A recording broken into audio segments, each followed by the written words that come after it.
بسم الله الرحمن الرحیم الحمد للہ والصلاة والسلام علی رسول اللہ وعلی آلہ واصحابہ اجمعین اما بعد۔ ناظرین کرام، السلام علیکم ورحمۃ اللہ وبرکاتہ۔ شرح الادب المفرد کے عنوان سے اس پروگرام کے ہمراہ ہم آپ کی خدمت میں حاضر ہیں، اور اس سے قبل گزشتہ نشست کے موقع پر ہم پڑھ رہے تھے امام بخاری رحمہ اللہ کی یہ کتاب کہ جس کا نام ہے الادب المفرد۔ اس کتاب میں یہ باب کہ جس کا نمبر ہے 222 اور جس کا عنوان قائم فرمایا ہے امام بخاری رحمہ اللہ نے، فرمایا کہ باب اصطناع المال، یعنی دین اسلام میں انسان کو یہ تعلیم دی گئی ہے کہ انسان کو چاہیے کہ وہ ہمیشہ اس بارے میں کوشش اور فکر و جستجو کیا کرے کہ یہ دنیا کی چند روزہ عارضی و فانی جو زندگی ہے یہ باعزت طریقے سے بسر کر سکے، کہ ایسا نہ ہو کہ زندگی کے کسی موڑ پر اسے دوسروں کے سامنے دست سوال دراز کرنے کی نوبت کبھی نہیں آنی چاہیے۔ لہذا یہ مالی خوشحالی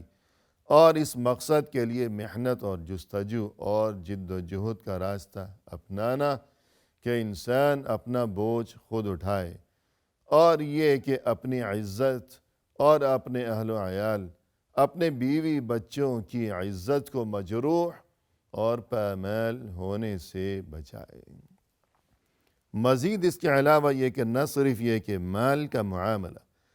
بلکہ کوئی بھی ایسی چیز یا کوئی بھی ایسا کام جو انسان کے لیے خود اپنے لیے دنیا میں یا آخرت میں یا دوسروں کے لیے بھی اگر وہ دنیا میں یا آخرت میں نافع و مفید ثابت ہو سکتا ہو، کوئی بھی کام اگر انسان میں اس کام کو انجام دینے کی صلاحیت ہے اور طاقت ہے تو اسے چاہیے کہ ایسا کام ضرور کیا کرے کہ اپنا بھی فائدہ ہو جائے، دوسروں کا بھی بھلا ہو جائے۔ ہمارے سامنے یہ حدیث ہے کہ جس کا نمبر ہے 479۔ فرمایا کہ عن انس بن مالک رضی اللہ عنہ عن النبی صلی اللہ علیہ وسلم قال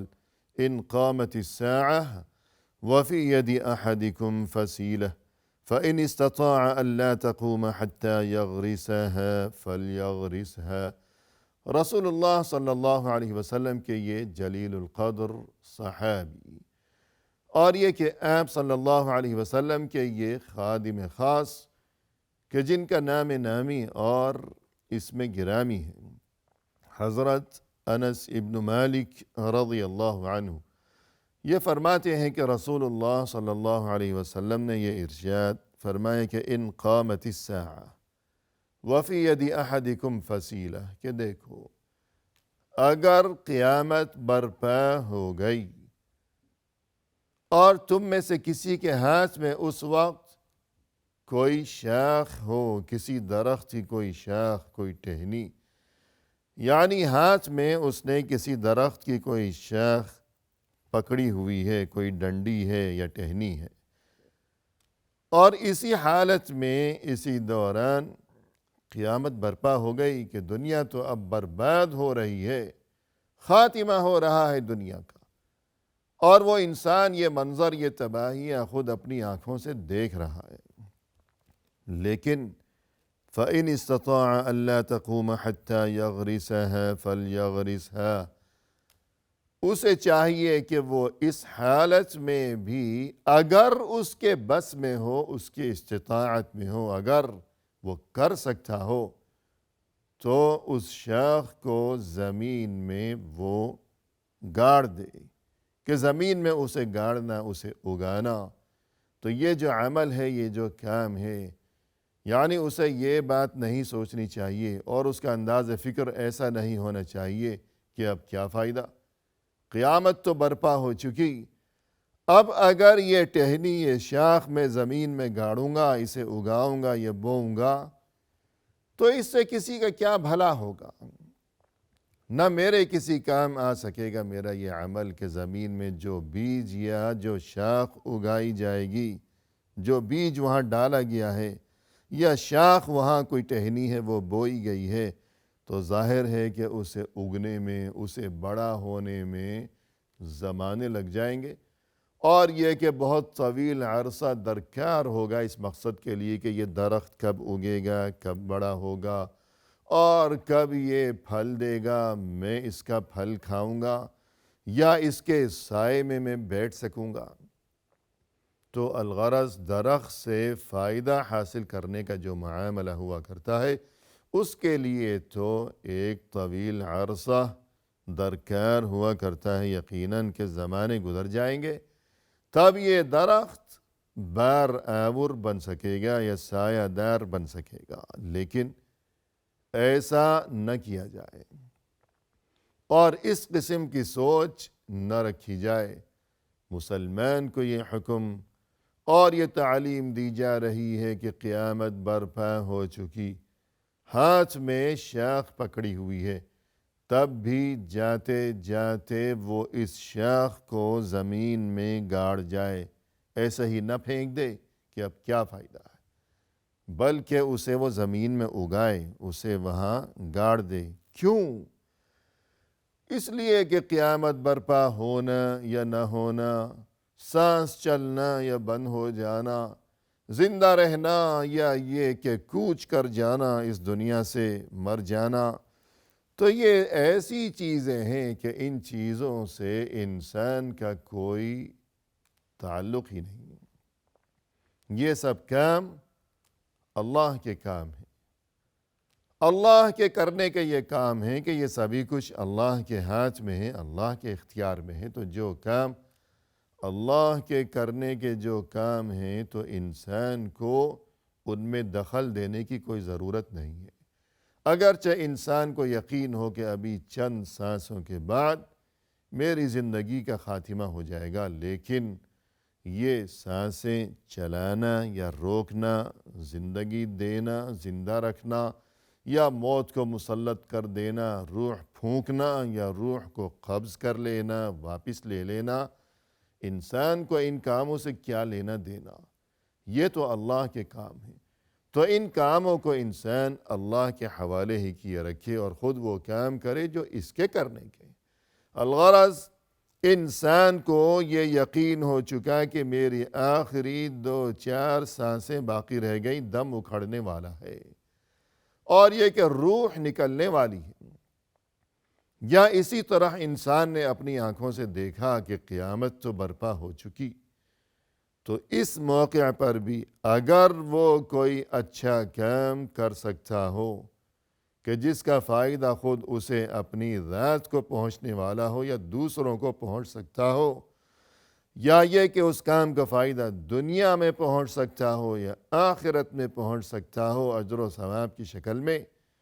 تو انسان کو چاہیے کہ جو اللہ کے کرنے کے کام ہیں ان کے بارے میں نہ سوچے کہ کتنی زندگی اور کتنی موت، بلکہ انسان کو چاہیے جو اس کے اپنے کرنے کے کام ہیں کہ اچھے کام، مفید کام وہ کرے، ضرور کرے۔ کہ قیامت برپا ہو چکی ہے، ہاتھ میں اگر شاخ پکڑی ہوئی ہے تو اسے جاتے جاتے بھی وہ بو دے، زمین میں گاڑ دے۔ کیوں؟ اس لیے کہ ایک نیکی تو کما گیا، جاتے جاتے بھی اپنے نام اعمال میں ایک نیکی کا اور خیر کا اور اجر و ثواب کا اضافہ کر گیا، تو یقیناً یہ تو بہت ہی اچھا معاملہ ہو گیا۔ اور اس کے بعد ناظرین ہمارے سامنے یہ ایک اثر ہے جس کا نمبر ہے 480۔ فرمائے کہ عن داود ابن ابی داود قال لي عبد الله بن السلام إن سمعت بالدجال قد خرج وأنت على ودية تغرسها فلا تعجل أن تصلحها فإن للناس بعد ذلك عيشا۔ داود کہتے ہیں کہ مجھے عبداللہ ابن السلام نے ایک بار یوں کہا۔ عبداللہ ابن السلام یعنی جو کہ مدینہ کے باشندے تھے، رسول اللہ صلی اللہ علیہ وسلم کے یہ صحابی ہیں، اور یہ کہ رسول اللہ صلی اللہ علیہ وسلم کی مدینہ تشریف آوری سے قبل وہاں مدینہ شہر کی جو آبادی تھی، جو وہاں کے باشندے تھے، تو وہاں مدینہ کے باشندوں میں بہت بڑی تعداد یہود مدینہ کی بھی تھی کہ عرصہ دراز سے صدیوں سے نسل در نسل وہاں بڑی تعداد میں یہودی بھی آباد چلے آ رہے تھے۔ تو انہی یہودیوں میں سے یہ عبداللہ ابن سلام بھی تھے، اور یہ ان یہود مدینہ کے بہت بڑے عالم تھے۔ پھر ظہور اسلام کے بعد اور ہجرت مدینہ کے موقع پر جب رسول اللہ صلی اللہ علیہ وسلم اللہ کے حکم کی تعمیل کے طور پر مکہ سے ہجرت کرتے ہوئے مدینہ تشریف لائے تھے نبوت کے 14ویں سال، تب عبداللہ ابن سلام رضی اللہ عنہ مسلمان ہو گئے تھے۔ اور دین اسلام سے قبل جس طرح ان کی وہاں اس معاشرے میں بڑی عزت تھی کہ بڑے عالم تھے، تو دین اسلام قبول کرنے کے بعد بھی وہاں اس معاشرے میں ان کا بہت بڑا مقام و مرتبہ تھا۔ اور یہاں یہ تذکرہ بھی ہو جائے کہ عبداللہ ابن السلام، یہ لفظ جو ہے سلام، اسے سلام بھی پڑھا گیا ہے اور اسے سلام بھی پڑھا گیا ہے،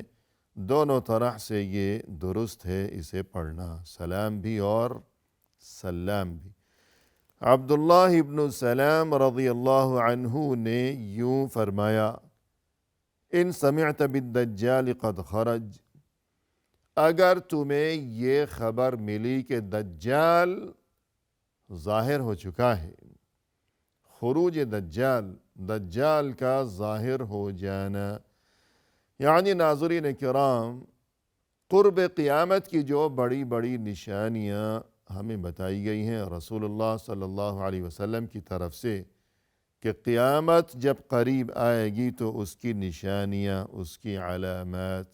کہ فلاں علامت، فلاں علامت اور فلاں نشانی، فلاں نشانی، تو انہی علامات میں سے یا انہی نشانیوں میں سے ایک بڑی نشانی ہمیں یہ بھی بتائی گئی ہے کہ دجال ظاہر ہوگا اور وہ بڑا فتنہ و فساد برپا کرے گا، بڑی تیزی کے ساتھ وہ تمام دنیا میں مشرق و مغرب میں وہ گھوم جائے گا، بس یہ کہ مدینہ اور مکہ میں وہ داخل نہیں ہو سکے گا۔ الغرض دجال کا فتنہ بہت بڑا فتنہ ہوگا، اور ہمیں یہ حکم دیا گیا ہے کہ ہم ہمیشہ اللہ کی پناہ طلب کرتے رہا کریں دجال کے فتنے سے۔ اور ہمیں یہ ترغیب بھی دی گئی ہے کہ سورۃ الکہف کی ابتدائی 10 آیات جو کوئی زبانی یاد کر لے، حفظ کر لے اور ہمیشہ انہیں پڑھتا رہا کرے تو انشاءاللہ وہ دجال کے فتنے سے محفوظ و مأمون رہے گا۔ الغرض قیامت کے قریب جو فتنے برپا ہوں گے اور بڑی بڑی تباہیاں اور بہت ہی مشکل قسم کے حالات ہوں گے اور بڑی آزمائشوں کا وہ زمانہ ہوگا، تو انہی نشانیوں میں سے اور انہی فتنوں اور آزمائشوں میں سے ایک چیز یہ کہ دجال ظاہر ہوگا اور بڑے فتنے پھیلائے گا، بڑی مشکلات پیدا ہوں گی دجال کے فتنے کی وجہ سے۔ اب دجال جب ظاہر ہو چکا تو اس کا مطلب یہ ہوا یقینی طور پر کہ قیامت تو قریب آ چکی ہے۔ اب کوئی یہ نہ سوچے کہ اب میں کیوں محنت کروں، کس کے لیے محنت کروں، اب نہ جانے کتنا جینا ہوگا، کتنی زندگی نصیب ہوگی نہیں ہوگی، آج میں ایک درخت لگاؤں اور یہ کہ وہ کب بڑا ہوگا، پھل دے گا، اگر اس سے پہلے ہی قیامت برپا ہو گئی کہ دجال تو آ چکا ہے، لہذا چھوڑ چھاڑ دیا جائے تمام کاروبار دنیا اور ہاتھ پر ہاتھ دھرے ہوئے انسان بس بیٹھا ہی رہے کہ نہ محنت ہے، نہ کوشش ہے، نہ فکر ہے، نہ کوئی جذبہ زندہ رہا، نہ کوئی آرزو باقی بچی ہو، تو یہ سوچ درست نہیں ہے، یہ سوچ غلط ہے۔ تو فرمایا کہ اگر تم نے یہ خبر سنی کہ دجال تو ظاہر ہو چکا ہے اور اس وقت انت علی ودیۃ تغرسها، تم کوئی کھجور کا پودا زمین میں اگا رہے تھے، اس دوران تمہیں یہ خبر مل گئی کہ دجال تو آ گیا، فلا تعجل ان تصلحها، تو اب جلد بازی نہ کرنا کہ اب یہ پودا اگانا کس لیے اگانا، اب یہ کہ اس کام کو چھوڑ دیا جائے بس، کہ اب کیا فائدہ، دجال آیا ہے تو اس کے پیچھے پیچھے قیامت بھی آ رہی ہے، تو اب جلدی نہ کرنا، اس کام کو نہ چھوڑ دینا۔ فَإِنَّ لِلنَّاسِ بَعْدَ ذَلِكَ عَيْشًا، اس لیے کہ اس کے بعد بھی، یعنی دجال کے ظاہر ہونے کے بعد بھی لوگ جئیں گے، ایک دنیا ہوگی جو اس کے بعد بھی زمانوں تک زندہ رہے گی، تو اگر یہ چیز تمہارے کام نہ آ سکی تو لوگ جئیں گے، نسلیں ہوں گی، دوسروں کے کام تمہاری یہ محنت آ گئی تو یہ چیز تمہارے لیے باعث اجر و ثواب ہوگی، صدقہ جاریہ ہوگی۔ تو عبداللہ ابن سلام رضی اللہ عنہ کی یہ تعلیم اور یہ ارشاد، اس سے بھی بڑھ کر یہ کہ جیسا کہ ہم نے اس سے قبل رسول اللہ صلی اللہ علیہ وسلم کی وہ حدیث مبارک پڑھی کہ عبداللہ ابن سلام تو یہ فرما رہے ہیں کہ تم کوئی اچھا کام کر رہے ہو، درخت اگا رہے ہو، اور دجال ظاہر ہو گیا تو اس کام کو چھوڑ نہ دینا۔ یہ تو دجال کا معاملہ ہے کہ قیامت تو نہیں آئی، قیامت کی نشانی آئی ہے، جبکہ اس سے بھی بڑھ کر رسول اللہ صلی اللہ علیہ وسلم کا وہ ارشاد مبارک جو ہم نے اس سے پہلے پڑھا کہ قیامت برپا ہو گئی،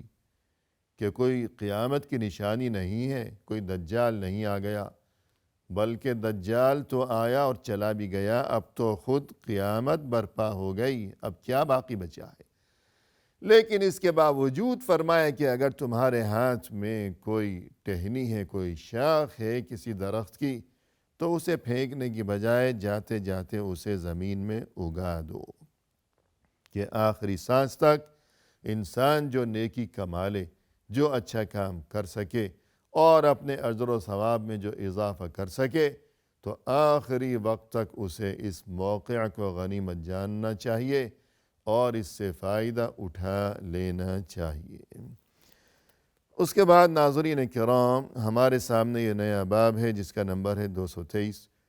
اور جس کا عنوان قائم فرمایا ہے امام بخاری رحمہ اللہ نے، فرمایا کہ باب دعوت المظلوم، یعنی مظلوم کی بددعا سے ڈرو۔ یعنی اس سے قبل یہ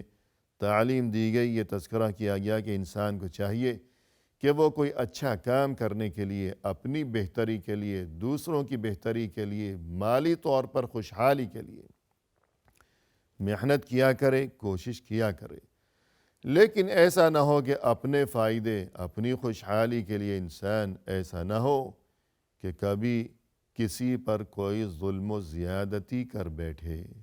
تو اس چیز کا خیال رکھا جانا ہمیشہ انتہائی ضروری ہے۔ لہذا یہاں امام بخاری رحمہ اللہ نے یہ باب قائم فرمایا ہے۔ اس سلسلے میں انشاءاللہ گفتگو لیے ہوئے ناظرین کرام، ہم جلد آئندہ ملاقات کے موقع پر حاضر خدمت ہوں گے۔ اس وقت تک کے لیے فی امان اللہ، وآخر دعوانا ان الحمد للہ رب العالمین۔